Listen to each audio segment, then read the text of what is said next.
Halo guys, Assalamualaikum warahmatullahi wabarakatuh. Hari ini kita akan membahas tentang kisah Nabi Yahya alaihissalam.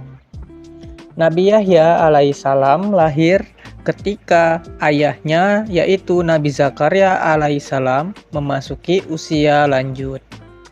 Ketika Nabi Yahya alaihissalam lahir, Allah memberkati beliau dengan kemampuan luar biasa dalam mengetahui syariat. Sejak kecil Nabi Yahya alaihissalam sudah bisa memutuskan perkara yang ada dalam kehidupan manusia. Nabi Yahya alaihissalam juga sosok yang begitu gemar membaca sejak ia kecil. Menariknya, Nabi Yahya alaihissalam tak hanya bisa menyelesaikan persoalan dalam kehidupan manusia, namun, Nabi Yahya juga bisa memberikan penjelasan tentang rahasia yang ada di dalam agama. Selain itu, Nabi Yahya alaihissalam juga mengajarkan para umatnya akan jalan kebenaran. Di kalangan Bani Israel, Nabi Yahya alaihissalam dikenal sebagai ahli agama dan hafal kitab Taurat. Beliau juga sosok yang begitu berani mengambil keputusan, tidak takut akan hinaan dan tidak menghiraukan setiap ancaman dari penguasa dalam usaha yang sedang dijalankannya untuk menegakkan kebenaran.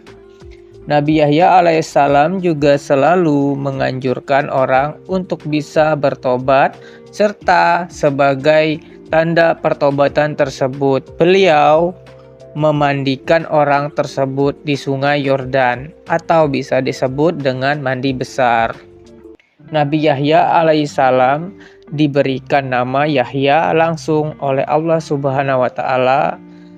Hal ini juga sudah dijelaskan di Al-Qur'an surah Maryam ayat 7 dan yang berbunyi, "Kelak akan dilahirkan seorang nabi yang lahir dari keturunan seorang nabi yaitu Nabi Zakaria alaihissalam." Dan Nabi Yahya alaihissalam juga dekat dengan para binatang. Diceritakan pada suatu hari ketika Nabi Yahya alaihissalam sedang dalam keadaan sendiri dan memanjatkan doa kepada Allah Subhanahu wa taala di gurun pasir. Hal ini dilakukan Nabi Yahya karena cintaannya kepada Allah Subhanahu wa taala. Ketika hal tersebut terjadi, semua binatang terdiam sejenak sebagai penghormatan kepada Nabi Yahya alaihissalam yang sedang beribadah dan memanjatkan doa kepada Allah Subhanahu wa taala. Ketika Nabi Yahya sedang berdoa kepada Allah Subhanahu wa taala, dalam waktu yang sama pula seluruh binatang yang ada di sekitar Nabi Yahya alaihissalam memilih untuk menjauhinya karena ingin lebih menghormati ketika sedang memanjatkan doa kepada Allah Subhanahu wa taala. Lalu ketika Nabi Yahya ingin makan, beliau memutuskan untuk makan belalang. Sedangkan untuk air minum, Nabi Yahya alaihissalam memutuskan untuk mengambil langsung dari sungai terdekat. Oleh karena itu, Nabi Yahya alaihissalam mulai menyadari jika makhluk ciptaan Allah yang banyak menerima hikmat adalah manusia. Selanjutnya, Nabi Yahya alaihissalam bisa menyimpulkan dari setiap peristiwa yang beliau alami jika kekayaan yang sejati adalah kekayaan hati yang begitu ikhlas dalam menerima semua pemberian dari Allah Subhanahu wa taala. Baiklah, sekarang tentang saat perbincangan Nabi Yahya alaihissalam dengan iblis.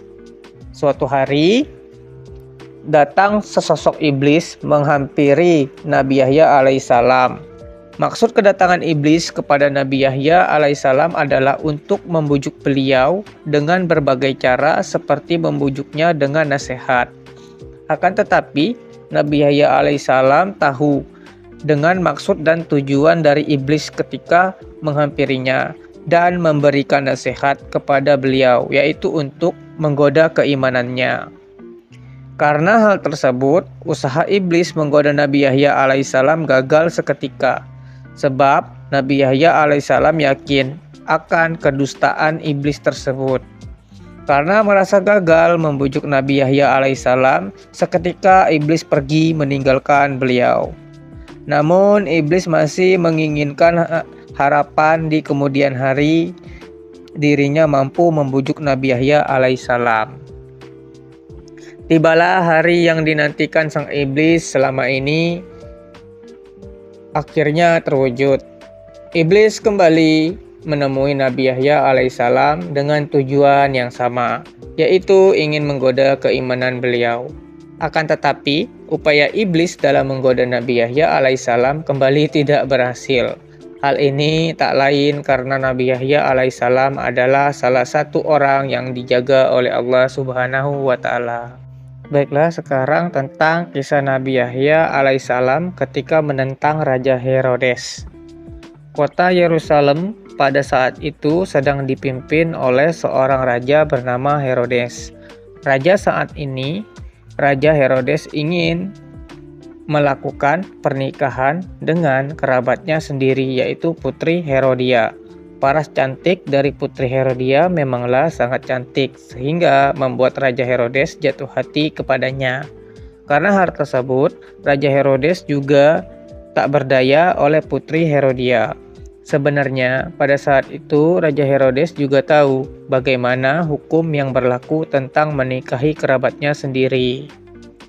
Di mana sebenarnya dalam tuntunan kitab Taurat menjelaskan jika menikahi yang masih kerabat adalah suatu hal yang dilarang. Namun Raja Herodes masih tetap bersikukuh untuk menikahi Putri Herodia.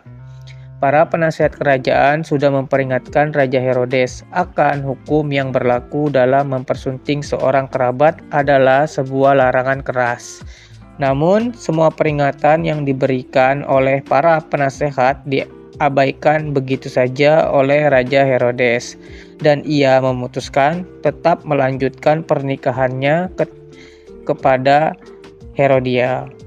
Ketika Nabi Yahya alaihissalam memutuskan untuk menemui Raja Herodes dengan maksud untuk mengingatkannya, namun karena hal tersebut menjadikan Putri Herodia terpukul.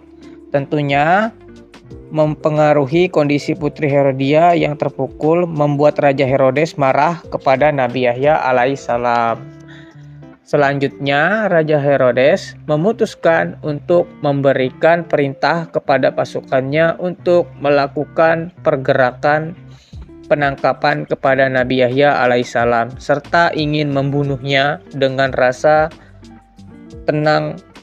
Dengan rasa tenang, Nabi Yahya alaihissalam ditahan oleh pasukan Raja Herodes. Dalam penangkapan yang dilakukan oleh para pasukan Raja Herodes, Nabi Yahya alaihissalam tidak melakukan perlawanan sedikit pun. Hal ini karena Nabi Yahya alaihissalam yakin jika dirinya dijaga oleh Allah Subhanahu wa Ta'ala. Ketika sudah tertangkap, Nabi Yahya alaihissalam dibawa oleh pasukan Raja Herodes untuk menerima hukuman mati. Mengetahui apa yang akan terjadi pada Nabi Yahya membuat Putri Herodia merasa senang. Bahkan Putri Herodia meminta agar kepala Nabi Yahya alaihissalam dibawa kepadanya. Singkat cerita, Nabi Yahya alaihissalam menghembuskan napas terakhirnya di kota Yerusalem. Jasad Nabi Yahya alaihissalam diistirahatkan di Masjid Umayyah Syria. Kepergian dari Nabi Yahya alaihissalam membuat semua kaumnya merasa begitu kehilangan dan sedih. Sampai sekarang, makam Nabi Yahya alaihissalam masih ada dan berada di Masjid Agung Damaskus. Baiklah, sekarang kita akan membahas tentang mukjizat dari Nabi Yahya alaihissalam.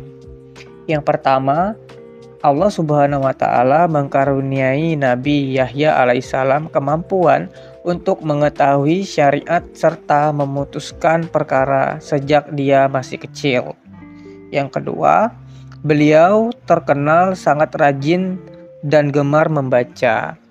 Ketiga, Beliau memiliki kemampuan untuk menyelesaikan persoalan di antara manusia. Keempat, binatang-binatang buas menundukkan kepalanya kepada Nabi Yahya alaihissalam. Baiklah guys, akhir kata saya ucapkan wabillahi taufiq wal hidayah. Wassalamualaikum warahmatullahi wabarakatuh. See you next time guys, next video. Bye bye.